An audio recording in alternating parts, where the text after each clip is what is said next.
Hi everyone, I'm Daniel McInnes and I'm the Shared Stewardship Coordinator with the U.S. Forest Service Southern Region out of our regional office in Atlanta. So shared stewardship is a strategy that integrates the agency's decision making with states and partners to achieve conservation and restoration outcomes at the landscape level. So as part of the agency's effort to steward the whole, the Forest Service helps convene the Keeping Forest Partnership. Keeping Forest is the Southern Region's high priority working forest conservation initiative that's supported by around 40 partners from across the forestry community. So forests really are our planet's hardest workers, right? They help drive our economy here in the South. They positively impact the physical and the psychological health of our communities. They help filter our precious water and air. They provide abundant habitat for wildlife, and they offer just a wealth of recreation opportunities. Over 110 million people and growing call the South home and depend upon the benefits that the roughly 245 million acres of forest land in the South provide. So we're incredibly fortunate in the Southern region to have a long history of landscape level assessments related to forests. It dates all the way back to the late 60s. These assessments look at how land use is changing and also the condition of our forests. The most recent assessment, which was developed by the U.S. Forest Service and the Southern Group of State Foresters, is the Southern Forest Futures Project, which was published in 2012. So the Futures Report forecast that we could lose up to 23 million acres of forest land to development by 2060. So Keeping Forest was started to address this potential loss of forest land, and the approach to conservation is radically different than the traditional approaches. So partners within the initiative, are a diverse range and include NGOs, industry, private landowners, federal, state, and local governments, water utilities, among others, but we all have a common mission, right? And that's to ensure that in 2060, we still have at least 245 million acres of forest land in the region. We're focused on systems level change using a collective impact model. And one of the best options for conserving forest land in the South, we believe, is to provide markets for private forest landowners because they own 86% of the forests in the region, right? So that's why Keeping Forest is presenting this webinar series on forest products. The partnership is looking for ways to expand the use of products from southern forests, going beyond consumer goods to include construction technologies and other things. And that's really so that private landowners can achieve their management objectives. They have the economic incentive to achieve those management objectives and to keep their lands in forests. So thank you for joining. And before we move on to our topic of the day, let's hear from a few of our Keeping Forest partners. Hello, I'm John Mulcahy, Vice President of Stewardship at Georgia Pacific. Here at GP, we believe that the role of business and society is to help people to improve their lives. We do that by using forest products to create solutions that help people improve their lives by creating shelter, improving hygiene, offering convenience, extending shelf life, and protecting goods in transit. It's important for us to be good stewards of the natural environment and ensure that forests remain healthy and abundant in perpetuity.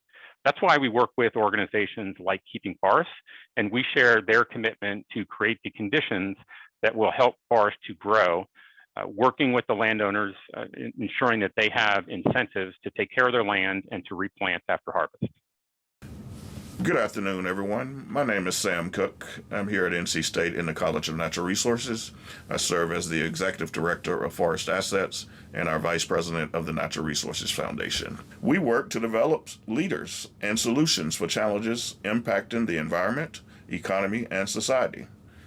Our Sustainability Office was established in April of 2008 to serve as a centralized resource of sustainability information and action for our students, faculty, and staff. The mission is equipping the NC State community for a leaner, smarter, stronger future. Our vision is a cultural that creates leaders and sustainable solutions for global challenges. How does this fit into the mission of Keeping Forests? Since I explained earlier, we at Keeping Forests are a diverse coalition conserving the natural, economic, and cultural values of responsible managed southern forests. Through the power of collaboration, we are redefining the challenges of forest conservation in new, and compelling ways. I feel like this mission that Keeping Forests has provided is allowing us to be partners here at NC State in the outcome, because we can join together to make sure that this solution come true by 2060. Thank you for your time. I'm Brian Dangler, Senior Vice President for the Conservation Fund's Working Forest Fund program. For the past 37 years, the Conservation Fund has been the leader in protecting America's working forests, lands, waters, and special places.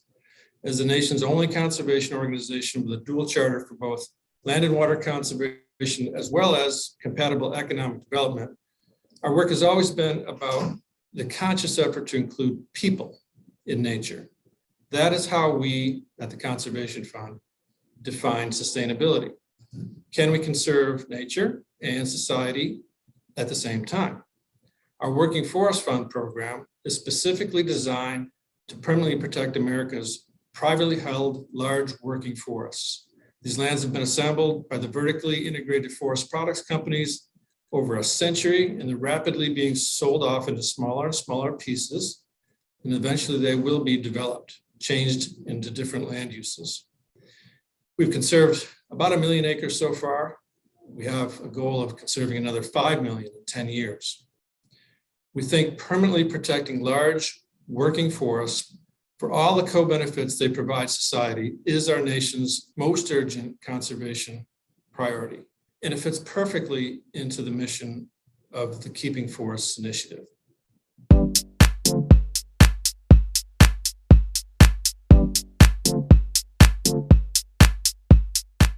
Melinda?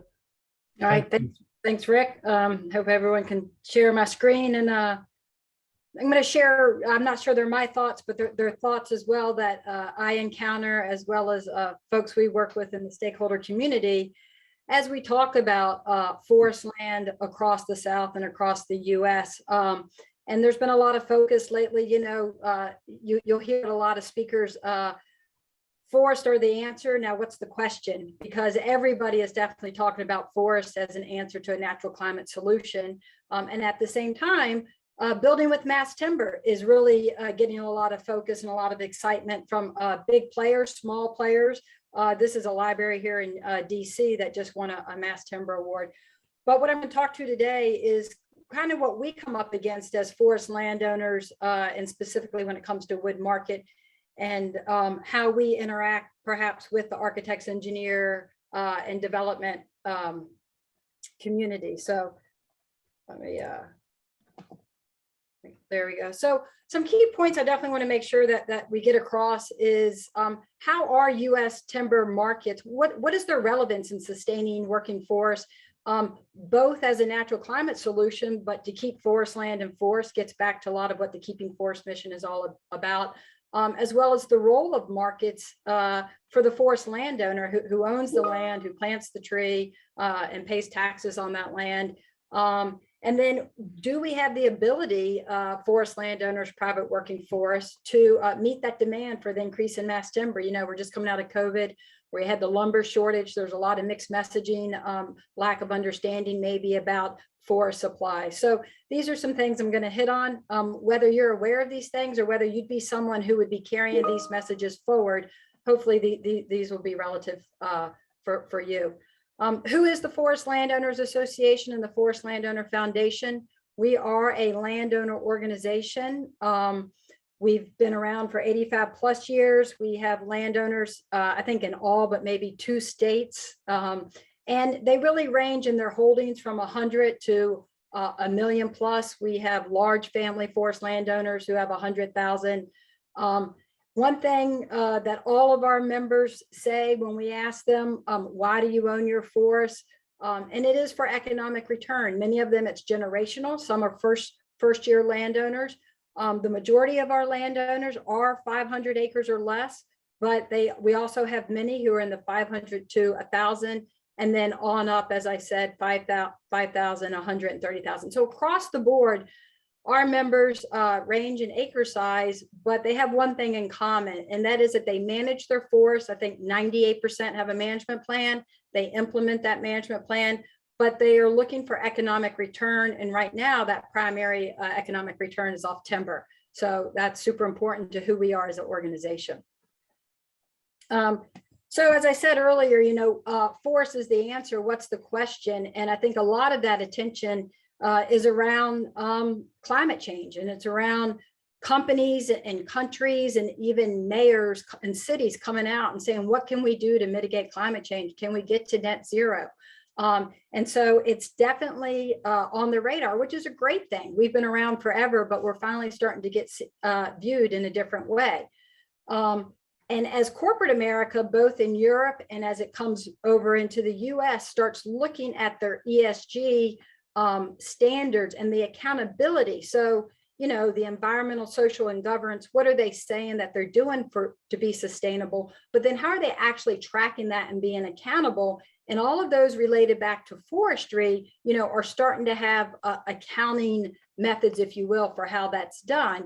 And so all this gets into mass timber and the growth of mass timber as well. And just here are a few of the, you have Google, Microsoft, you have the folks saying, here's what we're going to do. And they're really aggressive targets that they're going after to try and tackle climate change, to have ESG goals, and to go from there. So pause for a minute. You got your ESG, you got your net zero. This is where mass timber comes into play. And I'm not going to get into all the benefits about mass timber. I think that's out there. It's been talked about a lot, but we know, mass timber is gorgeous. It can be less expensive to build in the long run or for your investment. And it's been in Europe for a long time, but now it's really starting to hit here in the US. And this is a report that just came out actually this past month about, okay, where are we going in the next 5 years with the mass timber, cross-laminated timber, mass timber. I'll use those interchangeable. I think it's all in that same wheelhouse when it comes to products, wood forest products. But if you look here to the right where the little globe here, 7.2% is what is mass timber CLT is expected to grow in the next 5 years. In the US, that compounded annual growth rate is 18.17%, so 19%, if you will. So we are looking for mass timber and CLT to really grow in the US and to become, a really strong wood market. This just gives you a different visualization. You got the darker blue to show the growth rate and then medium low. And then this as well, if you're really into numbers and you want to go back and look, but you see you got blue, Europe, North America, Asia Pacific. It just shows you, CLT across the board, across the country, across the world rather, is growing. Europe and North America leading the way. So just different ways to visualize that. So, okay, let's talk about the US, because that's what we're all about right now, is keeping forests in the US, keeping forests in the South. And mass timber has exploded. And this just kind of shows the diagram. The bigger the circle, the more mass timber buildings. It's in hospitals, it's in libraries, it's in multifamily housing, it's in military housing. So, and as you just saw from the other numbers, it's expected to keep growing. But as that happens, and as these architects and developers who are on the forefront and handling a lot of this meet with the companies that want to build mass timber buildings, what they tell me is some of the first things they say is, well, wait a second, if we're building with wood, what about deforestation? How are we going to keep forest as forest and working as a natural climate solution? And so that's what we're still wrestling with, that with the architect, engineer community, corporate community, about what is the state of forestry and the state of lumber and timber, and can we meet that demand? And so when you look at the narrative that's out there, for those of us that are in the forestry business and we know about it, we know the growth rate is high, and I'm going to get there. But what is the public saying, and what is others saying? They're not sure markets are concerned. A lot of them don't realize that markets is what keeps the landowner able to own their land. A lot think that maybe management plans are part of the problem, that landowners don't have it. But what you have to look at is you have to look lower, and you have to look at, well, yes, a lot of landowners don't have management plans, but that's when you look at the overall ownership and you look at the small, the 20 acres and the 10 acres. And maybe that's where the management plans are lacking. So it's important to know the constituency and what they own their land for and how they're using it when you talk about wood markets. And then you're going to always have the naysayers who are really good about beating that drum about how we're managing our land wrong, how it's not sustainable. But this trickles and permeates into all sectors. And so these are things that we are having to deal with, and that forests are disappearing. And so deforestation is a funny number, and how you use that. You can use it to your advantage, or you can really look at it and understand it. And you've got to understand US forests versus global forests. So as mass timber gained strength, of course, the steel and concrete industries got a little nervous and rallied. And there's a website I would encourage you to go to it called Build with Strength. And of course, they're touting all the good things about building with steel and concrete. But this is one of the things that they had out early with policymakers and with media and corporate America's, 1,300 trees to be precise goes into building a mass timber structure. Now I can't tell you where they got their stat, but I saw this image and I thought it was good. And this is what they say, is that CLT is a form of deforestation, pure and simple. And the reality is clear-cut distinction, timber harvesting and deforestation. So that's the naysayers, and that's what people are saying, and that's what we're up against, that we have to overcome when it comes to the development community and some even corporate sustainability. But I think we all know, most of us on this call today know, forest land's been stable, for the past 100 years, and you can look at that. And so, okay, forest land, it's been stable when you go back 100 years. Well, who owns that forest land? And this is another thing that when I've gone out and talked to architects, engineers, and given speeches, a lot of them really don't understand the difference between federal forest, state forest, private forest, or the ownership. And so that is another area we're really focusing on.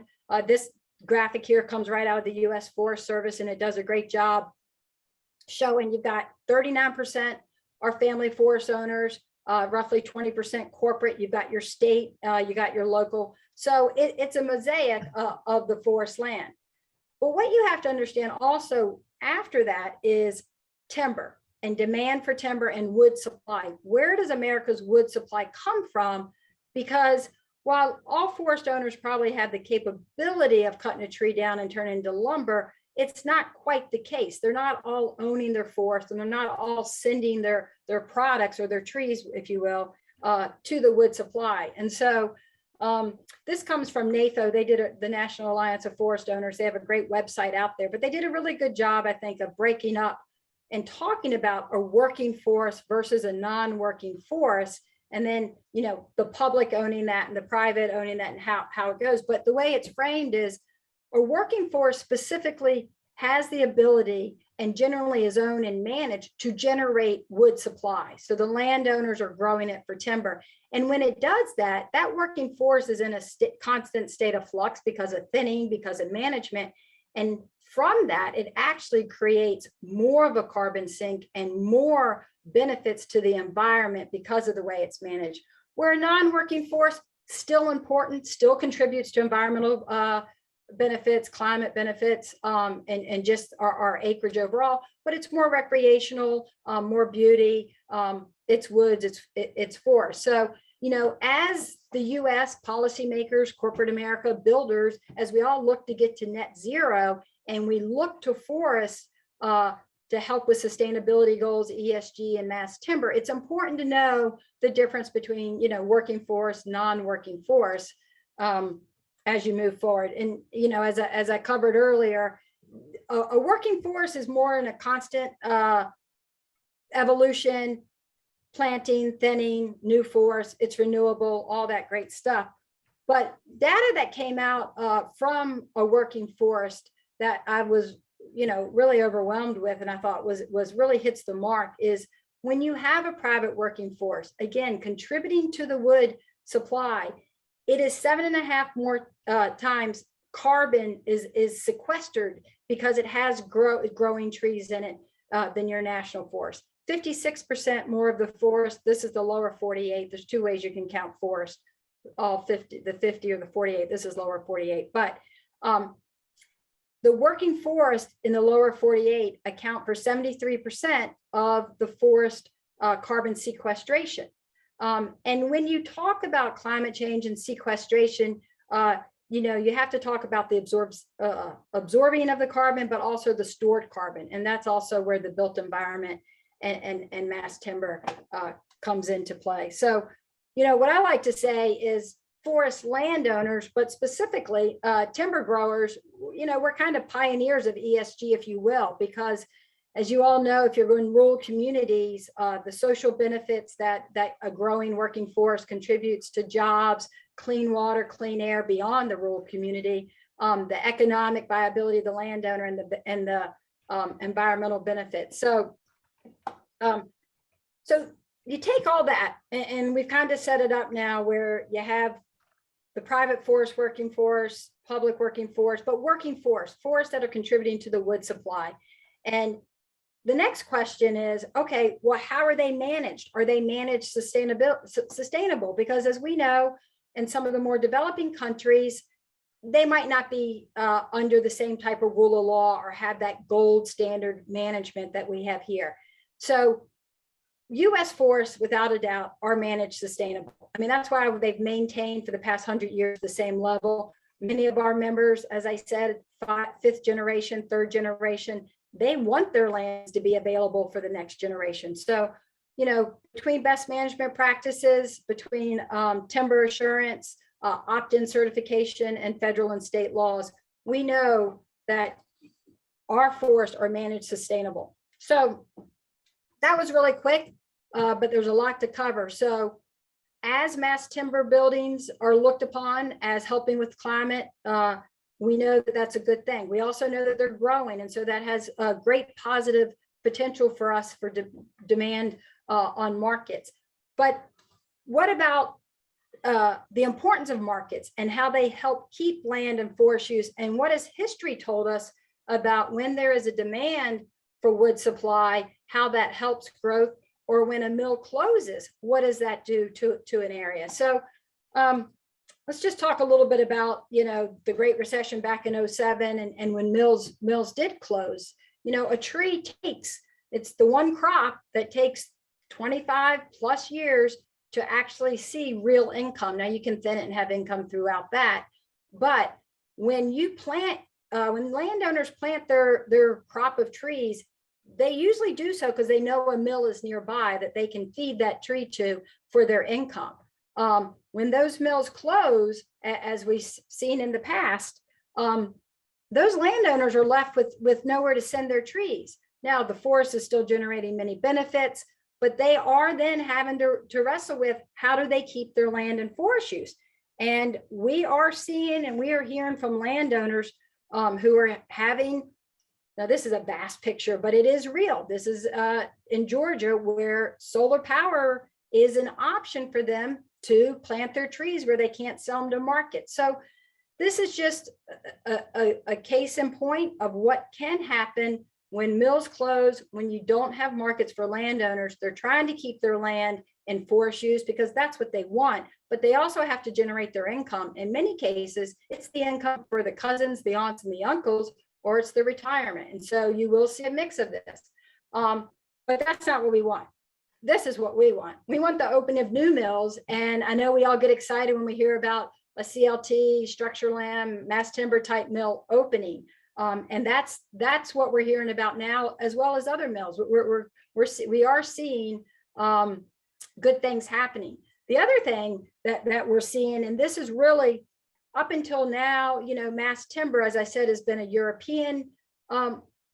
It started in Europe. It gained more control and traction there. You have more mills there. So a lot of the mass timber products are having to come in and be imported. But we are now starting to see more mills, which is good because that means it's going to directly affect our markets. A great example, I think everybody's really excited about this, is Jamestown Ponce City Market out of Atlanta announced recently. Not only are they going to build a mass timber building, but they are specifically looking to see the timber is going to be grown from Georgia and Alabama. The tree is harvested locally, taken to a local mill, and then go into the building. And that is a great way to showcase the public, the whole forestry supply chain. Walmart is doing the same thing, and I'm sure there's others as well. So this is where we want to get to, and this is the good news. So back to what we're trying to answer the question too, and that we still have conversations about in the AEC community, architect, engineers, construction developer community, and beyond is, okay, will the increase in mass timber, when you look at those stats about the millions and billions of dollars, and you see those circles on that map about how many mass timber buildings, and as we hope for new mills, is it going to lead to deforestation? Well, we can talk about it, but you really need to kind of look at stats. And again, you can go back to the historical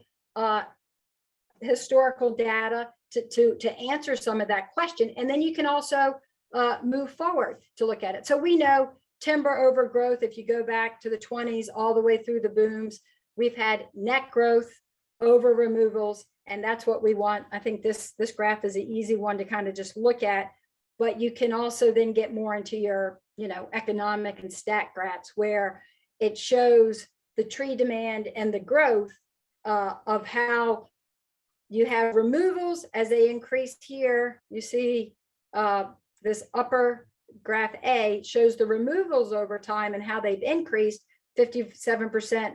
And this is private is the orange, total is the gray one. And then you see public is the bottom one.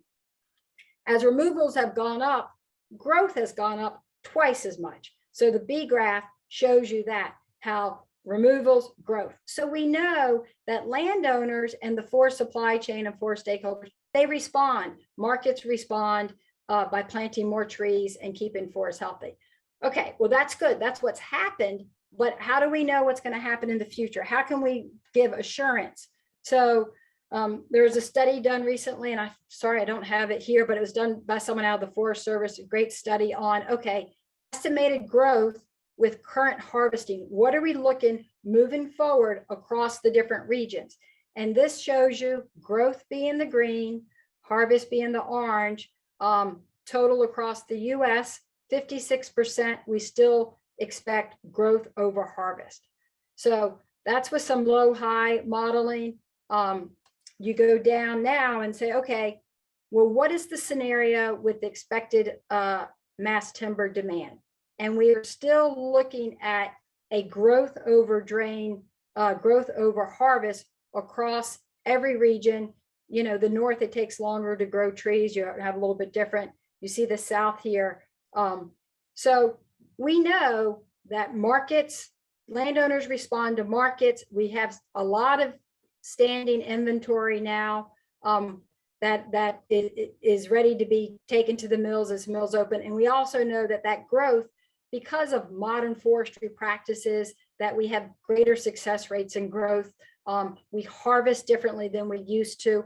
All around, you look at these different carbon programs and how they're evolving. All around, our modern forestry practices have evolved so far since, since we first had the industrialization, but also since the 70s. So if you can see this gives you a little bit more the numbers of estimated growth with the lower confidence level. So let's lowball it, let's highball it. Where do we come out? We are still coming out, whether it's 56% of growth, 12% across the board, we're going to have more growth than we are harvesting. So, that's important when you look at this. And then also when we want mills to come into the South or into the Pacific Northwest or Northeast, they're going to look at this inventory, and they're not going to put a mill and spend millions and millions of dollars unless they know it's going to have a sustained forest managed to the highest standards, and it's going to be good for the community and good for the surrounding area. So, the take-home message is, economic viability, the social benefits. If you don't have you're not going to have social benefits. You're not going to have the environmental benefits if you don't have economic viability of the landowner. You go back to some of the percentages and some of the acres, and you look at private working forest. Specifically for our association, and I can speak to our members, but to corporate TMOs as well, they own that forest land to grow the timber and to sell it. But all the while, they're able to contribute to sequestering carbon, the clean air, the clean benefits. And so if they have that markets, they can remain economically viable, and we can keep forest as forest. Markets underpin everything, but you go back to the beginning about ESG and net zero and what everybody's trying to achieve. And you look at what's happening in Washington, and the parties can't get along, and administration and Congress. I think when it comes to forest, and when it comes to forest stakeholders, and when it comes to the forestry supply chain and to corporate America and to everybody in ESG, we all have the same end game. We all want the same thing, and that's forest sustainability, and we all win. So that's our task ahead of us, is to meet this mass timber demand, promote the mass timber, promote all wood markets, and show the transparency, make sure that everybody has a comfort level and a great understanding, both with data, but understanding who owns the forest land, that it is families, it's TMOs and businesses who care about the land, and in the end, we'll all win. That's not supposed to be there. In the end, we'll all win with markets and mass timber. So I think with that, I covered a lot, but I wanted to make sure I stuck to the 30-minute timeline. So ready for questions? And I can stop sharing my screen. Yeah, I've got a couple of questions here, Melinda. Thank you for that. That was very good. First question, and actually looks like both of these are related. Can you provide the references or studies that validate the carbon sequestration numbers of working versus non-working forests? Yes, and I don't know, maybe somebody could put in the chat, or I'll put it in the chat. If you go to the NAFO Carbon Viz website, they have it all documented there. I'll pull up that and put it in there. But it all comes from NCASI and FIA data and Forest Service data. But I will, let me get that up, and I'll put that in there. Okay, give you just a second on that. What else? So one of the questions I have is, in looking at the mass timber industry here in the U.S., we seem to have abundant forests, but we don't seem to be attracting a lot of new mass timber production facilities, particularly in the U.S. South. Do you have any opinion on what the limiting factor there might be? Is it just too early in the game, or some other reason? Well, yeah, I think there's a shortage of equipment for the mass timber mills and facilities. It takes a huge amount of investment, and we kind of have to take 2 years and almost erase them with COVID. So I think the interest is there. And now we're almost back to, I don't want to say a reset and starting over, but now that we've come out of COVID and things are normalizing, I think we'll start seeing more of that happen. I think also, and I know, Pat Layton can speak to this, but Southern Yellow Pine being used as mass timber is newer than some of the other tree species. So I think it's just timing, but we are seeing that come. I think we'd all love to see it come sooner. And I think also the Forest Service is doing a good job with investment. The Wood Innovation Grants just came out and helping spur that economy and helping it be easier for mills to get started financially. Right. Okay. Another question came in. It looks like it's related to the forest and carbon sequestration question. And it is, do you see a difference in the data for hardwoods versus softwood timber? Yeah, so there is a lot of data out there, and I'm not an expertise in all of it, but there is a lot of different studies you can look at what type of tree species absorb carbon differently, at what age do they absorb carbon. And so that would take a lot longer discussion, almost a whole nother hour presentation on tree species, age, class, and carbon sequestration. So some of these organizations out there making some of the false claims or misleading claims about mass timber and clear cutting in forests, is somebody taking those folks to task on that, responding?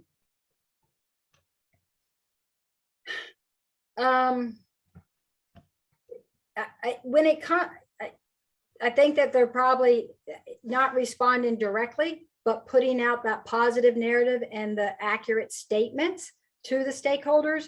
Yes, I know when it comes, sometimes though, when it comes to policy and when letters are sent specifically against that yes, the stakeholder community, whether it's led by, our organization or other organizations here in DC, do stakeholder letters and set the record straight or meet with members of Congress. So yes and no, I guess is the answer. They are tackling it, but sometimes it's also, let's just get out in front. Let's put the real data out there. Let's stay high and stick to the data and the facts. Okay, another question came in here. Question and statement. Has your industry taken any position on biochar by obtaining carbon credits for greenhouse, excuse me, reasons? The increased growth rate of the trees should make it an easy investment, and the biochar itself can be obtained from the sawmill waste and very favorable PR, so more sales of wood timber buildings. So I have to pass on that and offer anyone else up. The biochar is not my area of any knowledge, to be honest with you. Others in our group focus on that. So I don't know, Rick, if you have anything you want to add on that, or I anyone can else. say, I don't know if the industry has taken a position on biochar, but there are a lot of people out there working on it. I know the U.S. Endowment for Forestry and Communities had a program going on biochar. I don't know where all those are, but it's definitely something that's on folks' radar, and there's work going on with it. And I agree with the good PR, and using the waste is a good approach. So see if there's any more questions that's come in. I've got another one, Melinda, in regards to the Forest Landowners Association. What would you say is the single biggest challenge that your landowners have in today's climate? Is it markets? Is that the biggest challenge, or are there other things they're struggling with? Well, markets is always the top whenever we do surveys or whenever we just meet with them. But right behind markets right now are natural disasters, and specifically recovering from natural disasters. There is very little help for landowners. Let me talk about timber and timber as a crop, because when it comes to natural disaster and losing that timber crop, there's very little assistance for landowners. There's no insurance for losing all of that inventory and all of that asset that you've been waiting to sell for 20 years. So, and then to get in and recover and clean up. So markets for sure, where are the mills, and then inventory, or rather, excuse me, natural disaster.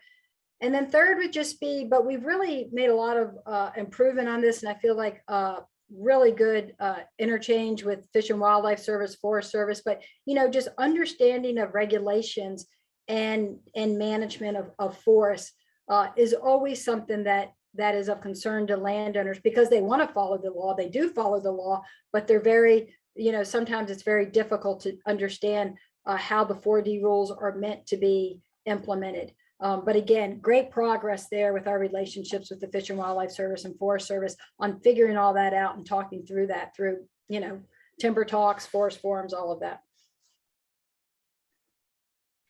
Those growth and removals data that you showed were very interesting in terms of how much more wood we're growing than we're using. Yeah. And that's with the current market situation. So if we had that increased CLT production that you talked about, could it even perhaps lead to an increase in growth, because more people would be interested in more actively managing their land since there's strong markets for their trees? So that delta might not shrink at all. It might continue to be that same size. Yeah, I mean, I think there's all kinds of studies you could look at right now with the voluntary carbon markets and ag lands, converting maybe some of their less marginal lands into into forest for carbon. And then, yeah, as markets rebound, people are going to be planting more trees, and as federal government provides benefits for that as well. So yeah, that was very interesting. I'm looking for, I need to put that, I will send out, I'll make sure that Leslie gets that study sent out to everybody, because it was just done recently. Jeff Comnick, Luke Rogers, and Kent Whaler. I think I misspoke earlier because I'm not quite sure if it was a Forest Service one or not, but it's called Increasing Mass Timber Consumption in the U.S. and Sustainable Timber Supply. Okay. Another question did come in. The quality of timber being harvested is in question. The boards seem to bend and crack. Growth rings are not as tight as older timber has been. Using these new technology with building, is the new timber being harvested up to standards for mass building? That's one that I have an opinion on, if you want me to take a shot at it. Yeah, I was rereading it, but go ahead, Rick, and you can respond. Yeah, so one of the things that we don't want to have confusion about is the quality of the wood that's going into mass timber. Some folks seem to think or will say that you can use anything and it's waste wood and it's this, that, and the other. But in fact, most of the lumber needed to use to build mass timber panels, CLT panels, is number ones and number twos. You can get some use of number 3 grade lumber, but it has to be good lumber to start with. It can't be anything less than a number 3. And number 3s aren't used a lot. So the quality is there and it has to be. Other questions?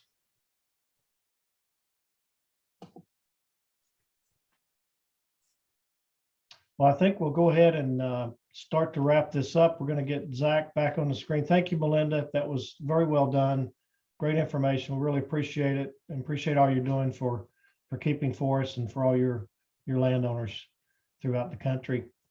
So Zach, if you'll get us back up on the slides. Reminder, this webinar was sponsored by Keeping Forests. And if we'll go down there, Zach, to maybe slide 8 or so, just some reminders about what folks need to do. Make sure that you complete the webinar and follow these steps so that you can get credit for your CE. Next slide, Zach. Okay, that's the webinar information. Okay, so thanks everyone. We really appreciate your participation in the webinar today. If you have any other questions that come up, you can reach us through the Keeping Forest website. We'll be happy to respond. And we'll follow up, Melinda will follow up with Leslie with a link to that study that she can push out maybe in her newsletter, and everybody, I think, gets that. Sign up for updates. We'll keep you informed. We're going to keep working for our Southern forests and working on enhancing our markets for Southern forest products. Anything else? Might be one more question. Thank you. Great presentation was the question. So thanks everybody. Thanks Melinda. Thanks Zach. Thank you. And we're going to sign off now.